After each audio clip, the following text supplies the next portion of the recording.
Terima kasih ya Tuhan untuk kesempatan yang Tuhan berikan untuk jemaat-Mu memuji Engkau.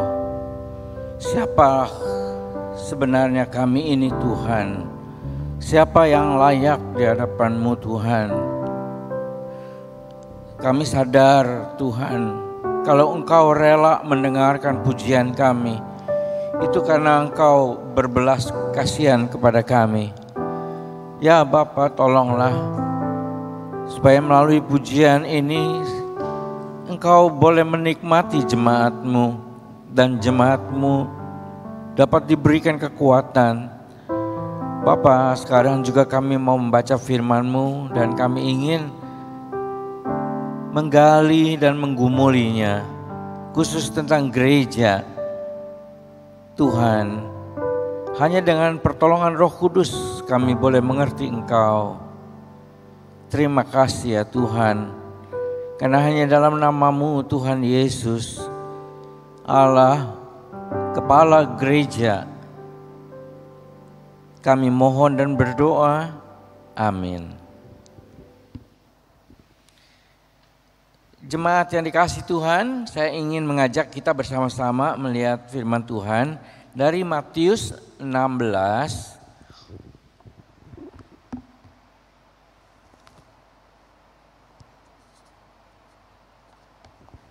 Matius 16 ayat 15 sampai dengan ayat 18.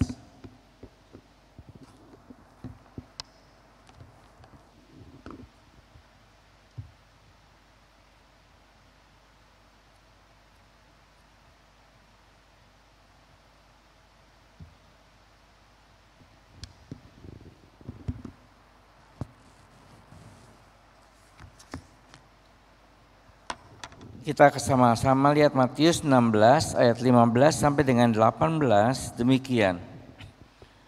Lalu Yesus bertanya kepada mereka, "Tetapi apa katamu? Siapakah aku ini?"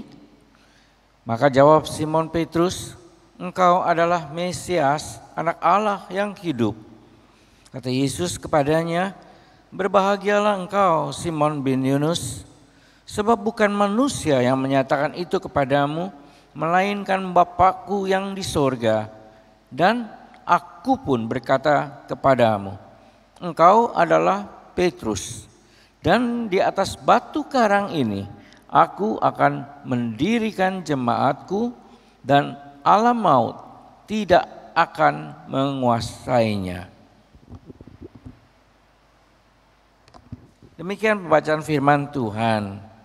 Nah, Bapak Ibu dan jemaat yang kasih Tuhan, tema yang akan kita gumulkan bersama adalah Aku adalah gereja.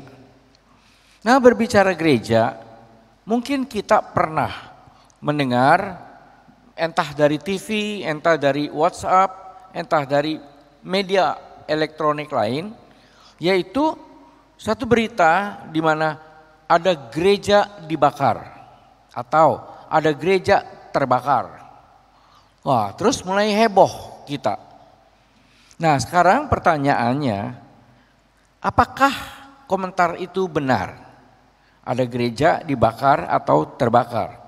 Nah, pada waktu kita melihat peristiwanya sesudah berita itu disampaikan, oh ternyata ada gedung yang dipakai untuk kebaktian dan gedung itu terbakar atau dibakar oleh orang lain atau kelompok lain. Nah, kalau kita berkata itu adalah komentar yang salah. Karena gereja sebetulnya itu bukan gedung dan gereja bukan organisasi. Tapi gereja adalah apa yang kita lihat di dalam Matius 16 yang tadi kita baca. Di situ ada satu pertemuan antara Tuhan Yesus dengan para murid, di mana pada waktu itu Tuhan Yesus bertanya, "Siapa sih aku ini menurut kalian?" Nah, Petrus mewakili teman-temannya atau murid yang lain memberikan jawaban bahwa Yesus adalah Mesias, Anak Allah yang hidup. Nah, kalimat ini merupakan statement of faith, pengakuan iman, satu pernyataan. Nah, di atas pernyataan atau pengakuan itu barulah Tuhan Yesus bilang, aku akan mendirikan jemaatku. Nah, jadi dengan kata lain jemaat didirikan bukan di atas Petrus, tetapi statement yang diucapkan oleh Petrus, yaitu pengakuan bahwa Tuhan Yesus adalah Allah Mesias yang hidup. Nah, berkata demikian Tuhan Yesus bilang, di atas batu ini, batu karang ini, pengakuan ini aku akan mendirikan jemaat. Nah, rupanya kata jemaat ini dalam bahasa Yunani yang dipakai di dalam bagian ini adalah eklesia. Eklesia itu artinya ek dan kaleo. Ek itu keluar, kaleo itu dipanggil. Nah, jadi dengan kata lain Tuhan Yesus mau mengatakan bahwa di atas pengakuan itu Tuhan tuh mau memanggil keluar orang-orang yang mengakui pengakuan itu. Nah, dipanggil keluar dari mana? Dari dunia yang penuh dengan dosa. Nah, sekarang pertanyaan lain, kemana mereka pada waktu dipanggil keluar? Nah, mereka inilah akan dijadikan satu kumpulan yang dibilang umat Allah. Nah, umat Allah di dalam bahasa Yunaninya rupanya katanya Kyriake. Nah, terus perkembangan akhirnya kata eklesia itu sering diganti dengan Kyriake. Nah, kata penafsir, kalau bapak-bapak gereja, jadi dengan kata lain murid dari para rasul, pada waktu mereka mengatakan jemaat adalah eklesia, sering mereka ganti dengan Kyriake, umat Allah. Nah, rupanya kata Kyriake ini berkembang ke banyak negara sehingga istilah kata Kyriake itu dirubah-rubah. Misalnya di Meksiko orang rubah kata Kyriake itu menjadi iglesias. Nah, terus di Portugis misalnya kata eklesia itu dirubah menjadi igreja. Nah, orang-orang Portugis datang ke Indonesia, maka mereka juga mendirikan igreja. Nah, kata igreja itu rupanya diterjemahkan atau diubah oleh orang Indonesia menjadi gereja. Nah, jadi dengan kata lain kalau kita berbicara gereja, kita bukan bicara organisasi atau gedung, tapi kita bicara kumpulan orang percaya dari pengakuan yang diungkapkan oleh Petrus. Nah, di sini kita berkata kumpulan orang, yaitu saya, kita, masing-masing saudara, bapak atau ibu yang tergabung di dalam orang-orang yang mempunyai pengakuan itu. Nah, aku, saya, dan kita sekalian itulah gereja. Nah, jadi dengan kata lain berbicara gereja, kita berbicara orang bertemu dengan orang yang sama-sama menyembah Allah di dalam Tuhan Yesus. Nah, kalau kita berkata orang ketemu orang, nah terus dihubungkan dengan Tuhan Yesus, maka di sini ada dua macam pertemuan yang menjadi satu kesatuan. Yang pertama kita bisa katakan secara jasmani, yaitu orang bertemu dengan orang dan pertemuan itu di darat. Ada sentuhan pribadi dengan pribadi. Nah, di dalam satu kumpulan ini maka secara rohani kita berada di bawah Tuhan Yesus atau kehadiran Roh Kudus. Nah, inilah gereja. Nah, kalau berbicara kembali orang percaya, itu termasuk aku, saya. Nah, berarti saya ini, kita sekalian adalah bagian dari kelompok orang percaya atau ini yang dibilang gereja. Nah, kalau kita berkata ini gereja atau kumpulan orang percaya, kita harus jelas bahwa di atas atau yang menjadi kepala dari kumpulan ini adalah Tuhan Yesus sendiri. Oleh karena itulah di dalam 1 Korintus 12, Paulus seperti tadi yang kita baca secara bertanggapan menyatakan tentang gereja yang dia samakan dengan tubuh dari Tuhan Yesus. Nah, dikatakan tubuh dari Tuhan Yesus karena dari tubuh itu kepalanya adalah Tuhan Yesus. Nah, disinilah kita sebagai tubuh ini adalah bagian-bagian dari tubuh itu. Sehingga Paulus tekankan ada yang menjadi tangan, ada yang menjadi kaki, ada yang menjadi badan. Dan kalau bilang kepala itu kalau kita hubungkan dengan muka, bahkan ada yang jadi mata, telinga, mulut dan seterusnya. Nah, berarti sebagai kepala. Tuhan Yesus itu di mana? Nah, disinilah Tuhan Yesus adalah otak dari tubuh Kristus yang adalah gereja. Nah, kalau kita berkata lebih jauh lagi, akhirnya di dalam 1 Korintus tadi ayat 15 sampai 26-nya Paulus tekankan bahwa sama-sama penting. Jadi enggak ada orang yang bisa bilang saya lebih berharga dari yang lain atau saya lebih rendah daripada yang lain. Semua menjadi sama sehingga ditutup di dalam 1 Korintus 12 itu oleh Paulus, yaitu di mana dia berkata, kamu semua, saya, kita adalah tubuh Kristus di mana kita masing-masing adalah anggotanya. Nah, inilah dia gereja. Nah, yang menarik kalau kita berbicara gereja, rupanya tersirat atau terkesan bahwa ini adalah satu pertemuan atau persekutuan di darat. Nah, saya tekankan di darat karena ada pertemuan langsung fisik dengan fisik, badan dengan badan, orang dengan orang. Di mana saya bisa melihat gestur atau gerak tubuh orang dan saya bisa menangkap orang itu juga demikian. Jadi pertemuannya itu sebetulnya tekanannya tersirat di darat.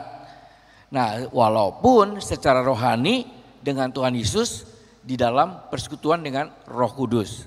Nah, sekarang kita tinggalkan dulu istilah gereja itu.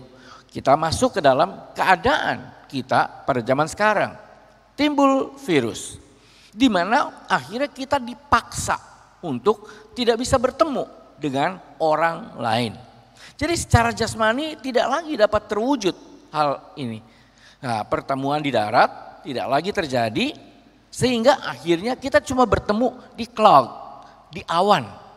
Nah, itulah melalui alat teknologi.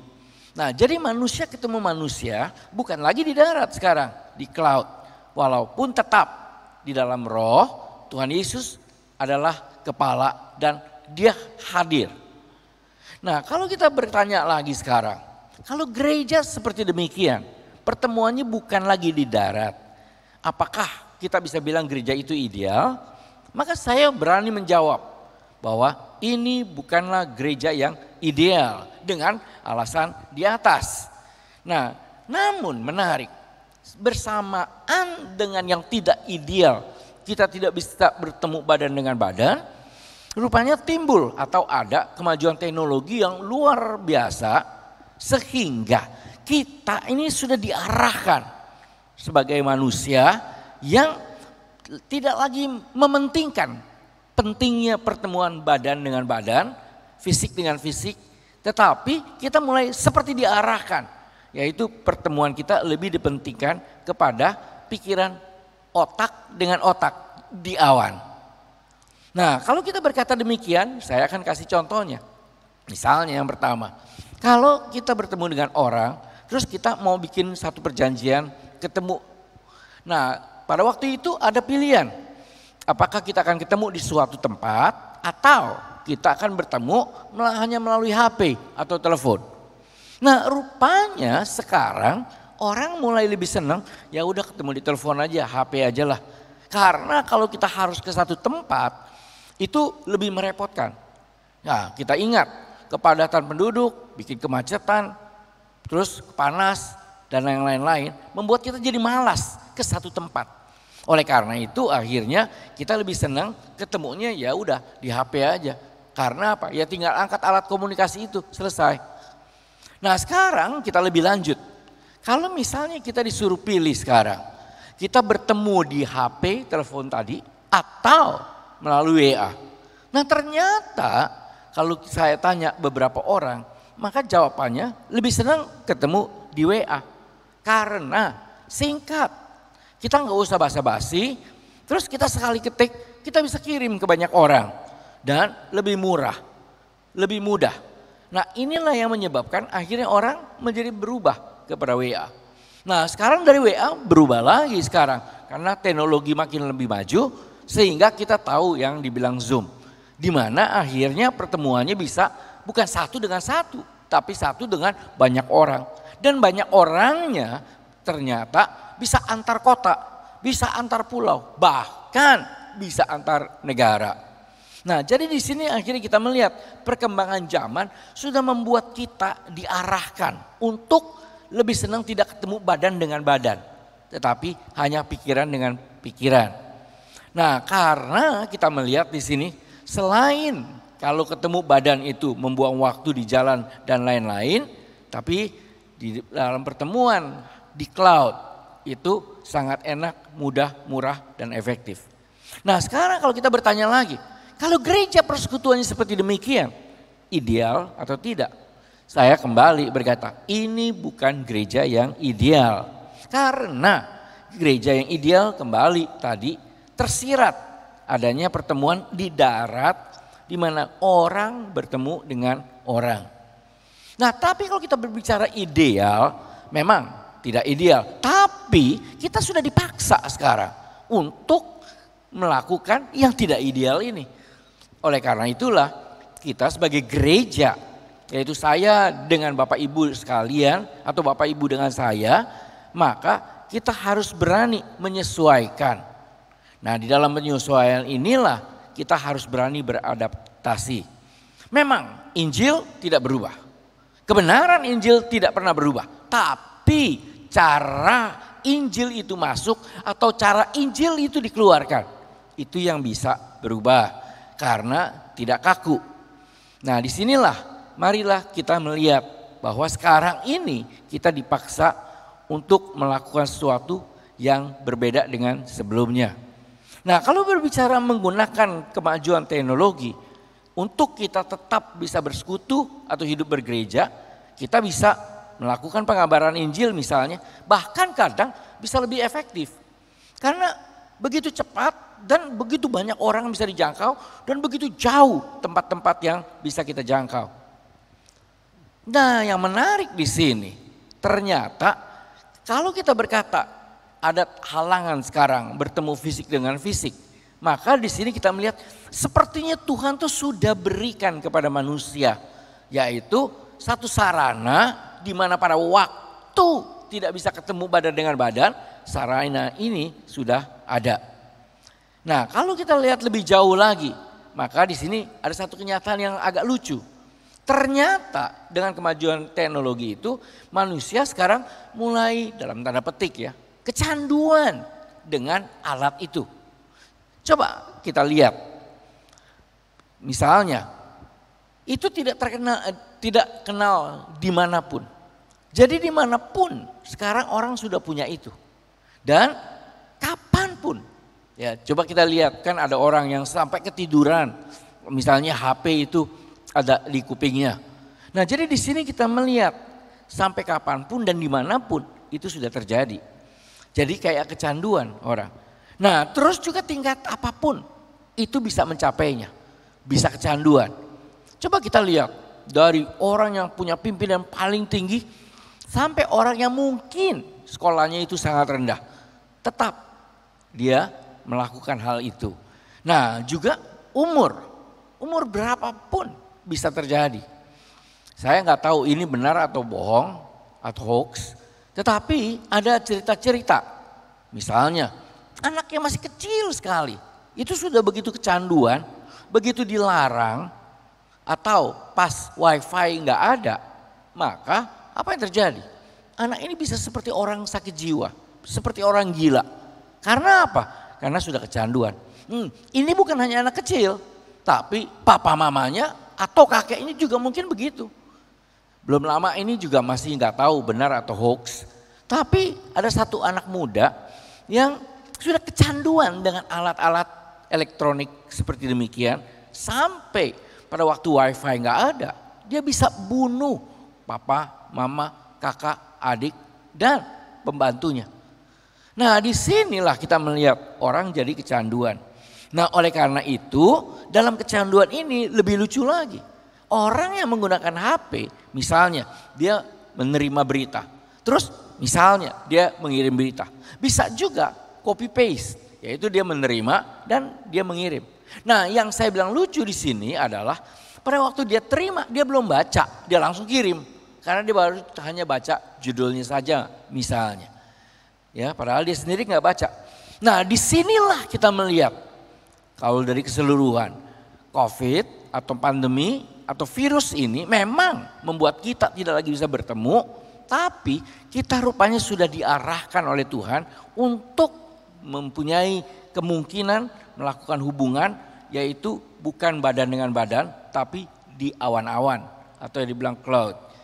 Nah sekarang kalau kita berkata lagi, ternyata satu kenyataan, saya adalah gereja, saya adalah bagian dari tubuh Kristus. Saya bisa bersekutu dengan yang lain. Ini memang tidak ideal, tapi kita bisa lakukan beberapa hal.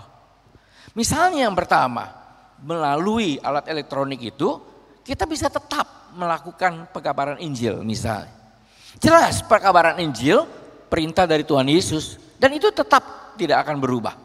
Khususnya misalnya kalau kita perhatikan Matius 28 ayat 19 sampai 20, di mana Tuhan Yesus bilang pergi ke ujung dunia. Nah ke ujung dunia dulu mungkin kita nggak pernah bayangkan, apakah saya harus naik pesawat atau naik kapal laut, terus saya harus berjalan berkilo-kilo. Ini enggak, ini bisa langsung terjadi dengan adanya alat elektronik ini. Nah misalnya kalau kita hubungkan dengan Yohanes 10 ayat ke-16 dan seterusnya. Di situ Tuhan Yesus berbicara soal dia gembala yang mempunyai banyak domba. Di mana dia berkata bahwa dia bukan hanya menggembalakan domba-domba yang ada di kandang dia, tetapi yang mungkin dari kandang lain yang datang ke kandangnya dan dia menggembalakannya. Jadi dengan kata lain, pekabaran Injil itu memang adalah keharusan yang Tuhan Yesus inginkan. Nah, melalui elektronik ini maka kita melihat semuanya bisa lebih mudah. Nah juga yang kedua misalnya melalui kemajuan elektronik ini kita sebagai gereja yang bersekutu walaupun di dalam cloud, tapi kita juga bisa menyatakan kebenaran. Misalnya di dalam suratnya kepada Timotius yang kedua dari Paulus, di dalam pasal 4 ayat 1 sampai 4-nya, Paulus itu tegas sekali mengatakan kepada Timotius bahwa sekarang zamannya zaman yang sangat mengerikan. Mengerikan karena ajaran sesat begitu banyak dan begitu cepat dengan dongeng-dongeng yang membuat orang tertarik. Nah dari sinilah akhirnya orang itu bukan lagi senang mendengar kebenaran, tapi yang dongeng-dongeng ini. Nah sekarang kalau ini kita hubungkan dengan kemajuan elektronik yang luar biasa, maka dongeng-dongeng bisa begitu cepat tersebar kemana-mana dan orang senang mendengarnya walaupun itu tidak masuk akal. Misalnya saya tuh heran kalau ada orang yang berkata dia diajaklah sama Tuhan Yesus ke surga, dia diajaklah sama Tuhan Yesus ke neraka, terus dia bikin begini, dia bikin begitu. Nah itu sebetulnya kan dongeng-dongeng jelas. Nah di dalam keadaan ini orang lebih tertarik. Nah oleh karena itu kepada suratnya kepada Timotius yang kedua, Paulus berkata, oleh karena itu kamu harus berani untuk menstop semua kejahatan atau kesesatan itu. Nah kalau kita berkata kesesatan dan kejahatan, memang ada pepatah yang berkata, sesuatu yang tidak benar kalau itu terus diucapkan maka akan menjadi sebuah kebenaran. Oleh karena itu Paulus di sini berkata, kita jangan diam. Ada sekarang kalau dihubungkan dengan alat elektronik, kesempatan di mana kita tuh bisa menghambat ajaran sesat atau paling tidak kita bisa menyatakan apa yang sebenarnya menjadi kebenaran. Nah disinilah Paulus berkata kepada Timotius. Nah Timotius adalah gereja atau anggota tubuh Kristus. Nah kita juga demikian, kita gereja, kita anggota tubuh Kristus. Nah di sini berarti perintah ini bukan hanya kepada Timotius, juga kepada kita. Nah oleh karena itu kalau seandainya kita tidak memanfaatkan alat elektronik ini dan itu hanya dilakukan atau diperbuat oleh orang-orang yang sesat dan jahat, maka dengan kita diam atau tidak melakukan counter kebenaran melalui alat elektronik, berarti kita tuh sedang menyuburkan kesesatan. Inilah sebabnya alat elektronik ini bukan kebetulan manusia bisa lakukan. Saya percaya ada campur tangan Tuhan di mana Tuhan ingin kita sebagai orang percaya juga aktif melakukan sesuatu. Nah, berkata lebih jauh lagi, gereja memang yang ideal adalah kumpulan orang percaya. Nah, sekarang memang nggak bisa, dan sepertinya Tuhan kan sudah menyediakan kemajuan elektronik. Tetapi ingat, ini tetap tidak ideal. Oleh karena itu, Bapak Ibu dan jemaat yang dikasih Tuhan, jangan kita tuh stop dengan gereja atau persekutuan orang percaya yang seperti ini. Artinya, marilah kita berharap, bermimpi, berdoa, memohon kepada Tuhan sampai terjadi keadaan atau kondisi yang normal. Yang normal artinya kita bisa bertemu badan dengan badan. Karena memang kemajuan teknologi kembali itu kan memang Tuhan yang izinkan. Sampai pada waktu pandemi di mana kita nggak bisa bertemu orang, gereja tetap bisa terjadi. Tapi ternyata bisa bahaya juga. Bahaya, tadi saya ngobrol dengan beberapa bapak yang menjadi majelis. Nah, bahayanya adalah orang sekarang itu menjadikan gereja bukan kita tuh bagian di dalamnya. Tapi menjadikan gereja itu seperti bioskop, seperti nonton. Misalnya contoh, ada kebaktian minggu yang dilakukan seperti ini. Live, terus live stream berarti ada orang di rumah yang mendengarkan.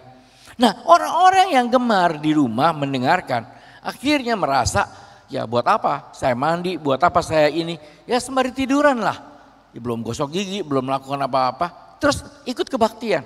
Nah, memang secara rohani nggak ada itu dosa. Tapi bagi saya meremehkan Tuhan dengan cara itu adalah suatu yang betul-betul tidak pantas untuk kita gereja, tubuh Kristus melakukannya.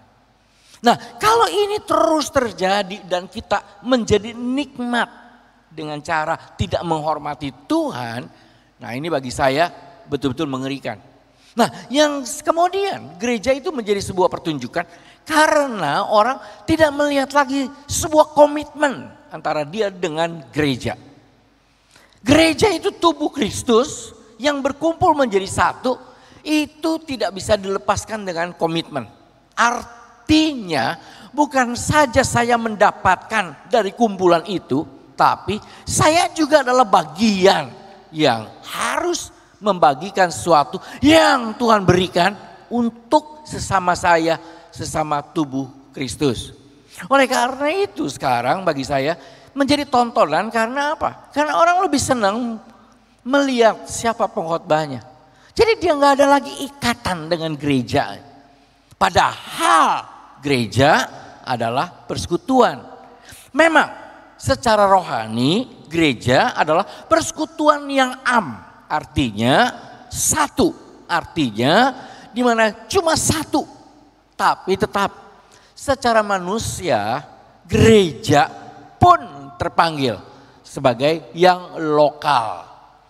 Nah, yang lokal artinya kalau satu seluruh dunia, maka gereja atau jemaat tidak bisa terlayani. Melalui lokal Tuhan izinkan setiap jemaat atau gereja bisa terlayani. Nah, tetapi di sini kita harus jelas, kita terlayani dalam konteks di mana saya menghargai Tuhan. Oleh karena itu, saya selalu mengajak jemaat Tuhan untuk jangan berdiam dengan kondisi yang seperti ini, yang dalam tanda petik bagi pemalas-pemalas adalah sesuatu yang menyenangkan. Tapi marilah kita masuk ke dalam gereja yang sesungguhnya, di mana ada harga yang harus dibayar. Misalnya saya harus bersihkan badan saya, ada harga yang harus dibayar. Misalnya saya harus pergi ke tempat itu, ada harga yang harus dibayar. Di mana misalnya saya harus mengeluarkan ongkos dan lain-lain. Nah, di dalam keadaan demikian, gereja sebenarnya terjadi. Jadi gereja adalah kita dalam konteks pada saat saya menghargai Dia sebagai Allah yang hidup, di mana saya harus menyembahnya. Saya harus menyembahnya. Dan ini tidak bisa ditawar. Biarlah kita gereja baik Bapak Ibu yang sekarang berada di rumah maupun yang ada di gedung ini.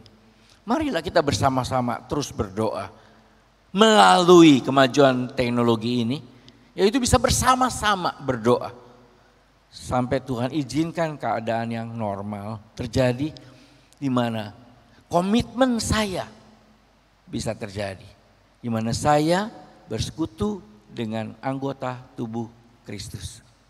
Saya adalah gereja, Bapak Ibu adalah gereja. Kita bersekutu bukan di laut, tapi di darat. Marilah kita memuliakan Tuhan dengan cara yang Tuhan inginkan. Mari kita masuk dalam doa. Tuhan yang ada dalam surga, Engkau lihat Tuhan kondisi zaman kami sekarang. Memang ajaib, Tuhan berikan kemampuan kepada manusia untuk mengganti pertemuan fisik dengan pertemuan melalui pikiran. Tetapi Tuhan, ini tidak ideal. Yang Tuhan ingin di mana kami ada komitmen, ada pertemuan, perjumpaan fisik dengan fisik, manusia dengan manusia. Sehingga dalam pertemuan physically ini, kami sama-sama mentuhankan Engkau, memuliakan Engkau, dan menjadikan Engkau sebagai kepala dari gereja, dari kami dan sesama kami.